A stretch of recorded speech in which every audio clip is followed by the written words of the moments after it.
शाहूवाडी तालुक्याच्या उत्तर भागातील शित्तूर वारून येथील बाद्याच्या ओढ्यानजीक बुधवार दिनांक 8 रोजी रात्री 9:30च्या दरम्यान कामावरून घरी परतणाऱ्या व वाटेत लघुशंकेसाठी उभा राहिलेल्या शिराळे वारून येथील मयूर दगडू यादव वय 25 या तरुणावर गव्याने जोरदार हल्ला केला।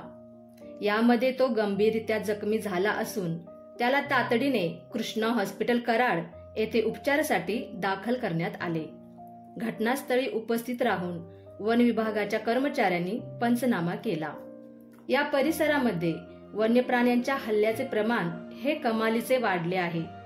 याआधी वन्य प्राण्यांच्या हल्ल्यात 3 जण ठार तर अनेक जण जखमी झाले आहेत।